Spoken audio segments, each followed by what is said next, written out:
here with you, and mostly because I live in Hornsby.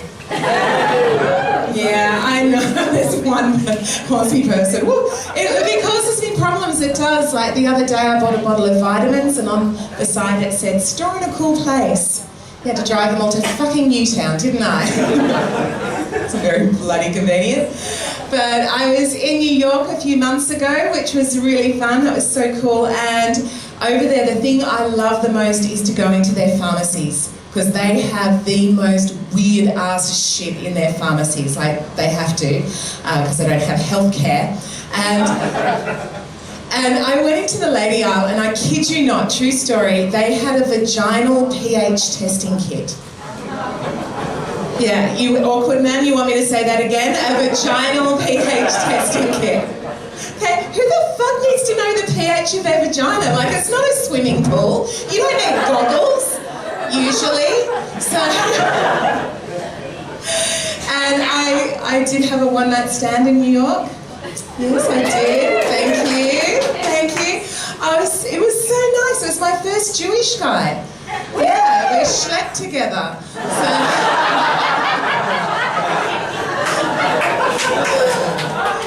yeah, I did find out the hard way though that Jewish guys in New York do not know how to do one-night stands. They really don't. Like, you know how it is the next morning, you open your eyes, all you want to do is get out of their bed, find your clothes, get the fuck out of there. Yeah, he comes in and he's like, oh, you're up. Here's your coffee. Here's your bagel. Here's my ma.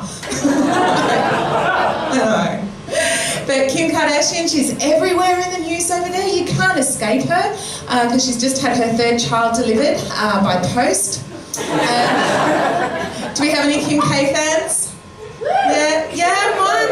Oh, look, I'm a bit ambivalent about her. I really am, because, like, look, she's very glamorous. I'll give her that. She is very glamorous, but I don't think she's any better than you or me.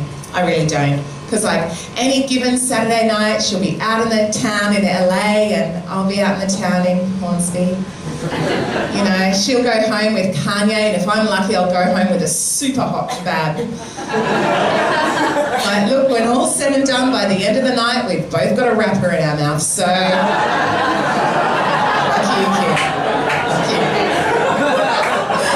Those of you who are laughing can explain that to the nice people in the break. So one of my New Year's resolutions was to support more charities, because I'm generally quite crap at that. But I did do Dry July last year, and I've got to say, it was really hard. It was. Like, 31 days without lube. That stung like a bitch.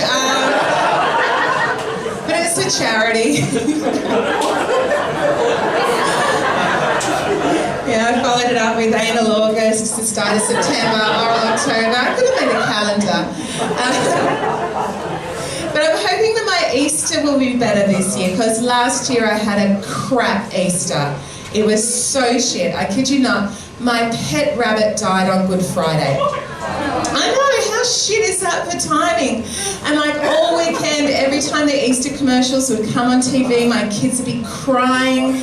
We did give it a lovely little burial though in the backyard, and gave it a beautiful service. It was a Catholic service.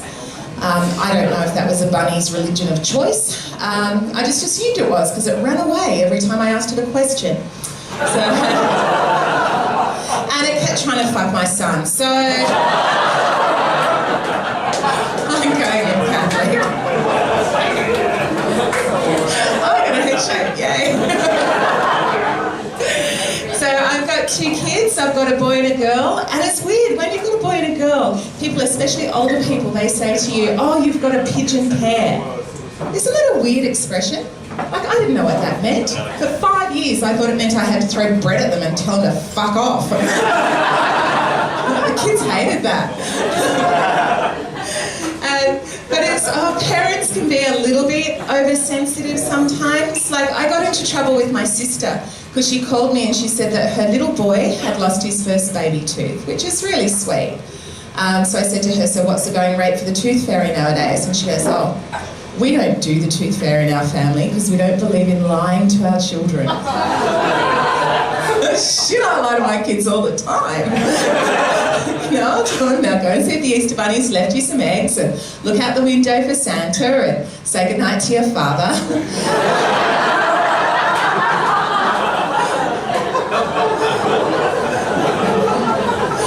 But it is a hard gig bringing up kids, it really is, and I think it's always been hard. Because I was watching this documentary on the Aztecs. Do we know who the Aztecs were? Yeah, they were the original Mexicans, right? So they invented, I don't know, Coronas, Doritos, illegal immigration, anyway. And the documentary was on the methods that the Aztecs used to discipline their children, okay? So things like throwing dried chili on a fire and holding the kid's head over it until their eyes watered. I know, Aztec super nanny was a bitch. But it did make me think though, I'm like, really? How hard can it be to get your kids to behave in a society that practices human sacrifice? I would so be using that. I'd be like, you tease your sister one more time, and that is it. I'm getting the chief priest, and he will rip open your chest and show you you're still beating hard. Is that what you want? See how scared he is? And after a while, you wouldn't even have to say it. Like, they muck up in the supermarket, and all you've got to do is go, shut the fuck up. Actually, be careful though. I did that at Coles at Asquith the other day. This guy got completely the wrong idea. Actually, it turned out to be quite a fun afternoon. So I grew up in the mountains, the Blue Mountains. We know the Blue Mountains, yeah? It's a little bit like Mount Druitt, but at least we've got 3 sisters with the same father. So.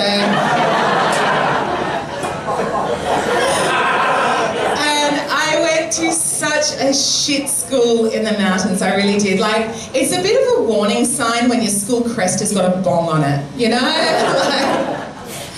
But it's funny though, like, even years later, you still remember the really hurtful things that your teachers say to you, don't you? You still remember them. Like, to this day, I still remember my Year 10 science teacher said I was a dud root. I know, right? Isn't that an unprofessional thing to say on a school report?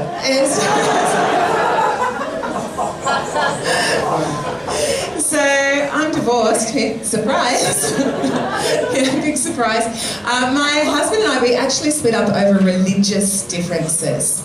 Yeah, because like I don't believe in God, but he believes he is God. So that wasn't going to work. And he was just so anal about everything. Like, not literally, because that might have saved the marriage. Again, explain it to the nice people. But he is doing well though, my ex-husband. He's very happy. He's got himself this brand new 22-year-old Colombian girlfriend. Yeah, I know, and I'm genuinely happy for them. I really am, because like my kids go and stay with them every second weekend, and they come back and I'm like, how was it, guys? And they're like, it was great. I'm like, did you practice your times tables? It's like, we finished our HSC. But I was dating a guy for a while, which is really nice. The best thing is he was a middle child. Okay, which is fantastic. Always go out with a middle child, yeah? Because, like, you don't have to try it all, because fuck them, they're used to not feeling special. Welcome